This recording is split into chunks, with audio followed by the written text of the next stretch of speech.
Hello my dear students and friends, कैसे हैं आप लोग। शायद सभी आप लोग मस्त और ज़बरदस्त होंगे और इन्जॉय कर रहे होंगे। तो आज इसी इन्जॉय के साथ आज हम सीखने वाले हैं कोऑर्डिनेट ज्योमेट्री। तो कोऑर्डिनेट ज्योमेट्री क्लास 10th की है। उससे पहले मैं बता दूं कि बीच में क्लास नहीं हो पा रही थी क्योंकि अभी तक हमको थोड़ा सा वायरल फीवर हुआ था, तो जिसकी वजह से क्लास कंडक्ट नहीं हो पाई थी, है ना।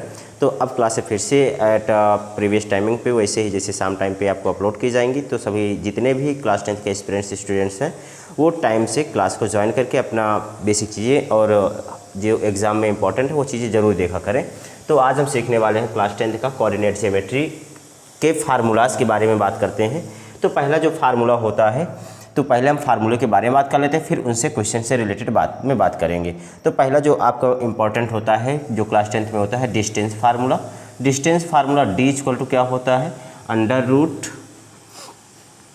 x2 माइनस x1 का whole of square plus y2 minus y1 का होल ऑफ स्क्वायर। एक चीज़ और बता दें, कहीं कहीं आप और देखते होंगे कि यही फार्मूला जो होता है डी इक्वल टू जो फार्मूला होता है, चाहे स्मॉल डी लिखें या कैपिटल डी लिखें, डी इक्वल टू जब आप फार्मूला देखते हैं तो यही फार्मूला कहीं पे आपको लिखा नज़र आ जाए x1 माइनस x2 का whole of square plus y1 minus y2 का होल ऑफ स्क्वायर। दोनों ही फार्मूला सही होते हैं। सही क्यों होता है, क्योंकि आपको पता है कि कभी भी किसी भी दो वैल्यू को माइनस करें, जैसे मान लीजिए मैंने लिखा 2 माइनस 3 का होल ऑफ स्क्वायर, एक हमने यहाँ पे किया 3 माइनस 2 का होल ऑफ स्क्वायर किया।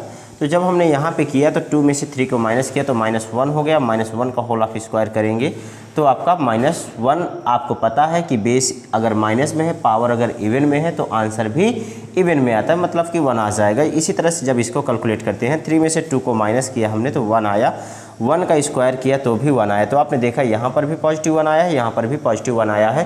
तो इस फार्मूले में इसका फ़र्क नहीं पड़ेगा कि आप x2 माइनस x1 कर रहे हैं या x1 माइनस x2 कर रहे हैं। क्यों? क्योंकि पावर इवन होती है, इवन पावर में आप का आंसर जो आता है वो सेम ही आता है, कोई फ़र्क नहीं पड़ेगा। तो इसलिए डिस्टेंस फार्मूला आप देखेंगे कि ये दोनों हो सकते हैं। कहीं कहीं आपको ये भी फार्मूला मिल सकता है, कहीं पर आपको ये भी फार्मूला मिल सकता है। सेकेंड फार्मूला आपका आता है mid point formula. Mid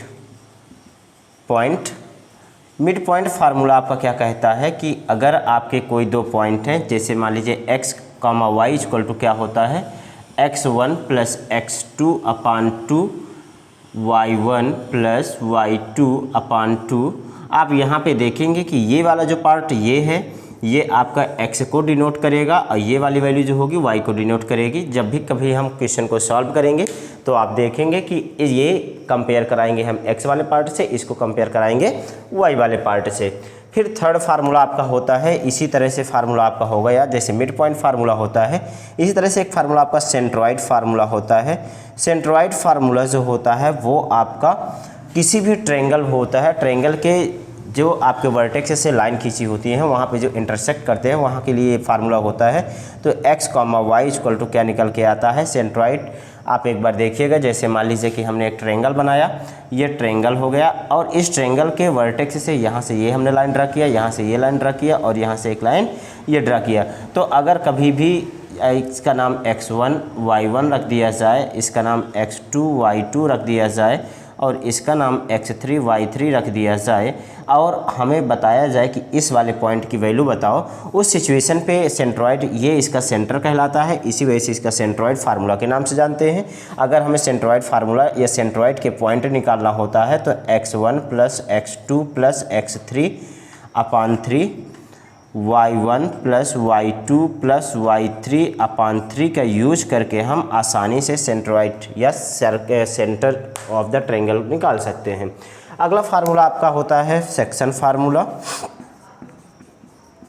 section formula क्या कहता है कि M1 सेक्शन फार्मूला यूज कब करते हैं, जब कोई भी आपकी एक लाइन दी गई होगी या उस लाइन को किसी रेशियो में डिवाइड किया गया होगा, तो उस रेशियो में जब उसे डिवाइड किया जाता है और उसके किसी भी पॉइंट, फॉर एग्जांपल के तौर पे मैं आपको बताता हूं, जैसे कि मान लीजिए ये कोई लाइन हो गई, ये A हो गया, ये B हो गया और इस लाइन को यहाँ से हमने इसे 2 रेशियो में डिवाइड कर दिया, इसका नाम m रख दिया, इसका नाम n रख दिया। तो बताओ इसके पॉइंट क्या होंगे।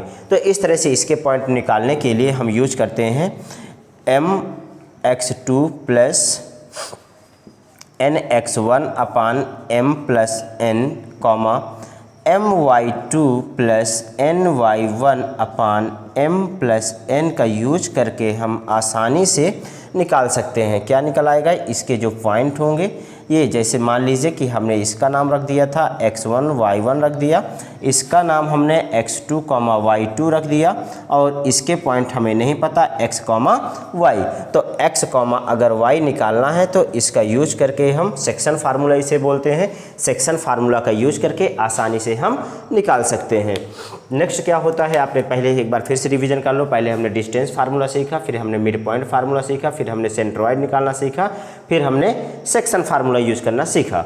मेन इंपॉर्टेंट की अगर बात करते हैं तो हमारे क्लास 10th के इतने ही इंपॉर्टेंट फार्मूलाज होते हैं कोऑर्डिनेट ज्योमेट्री से। अब इनका यूजेस अलग अलग तरीके से हो सकता है और यूजेस और इनके एग्जाम्पल्स हम न्यू वीडियो या नेक्स्ट वीडियो में हम सीखेंगे। Thank you class.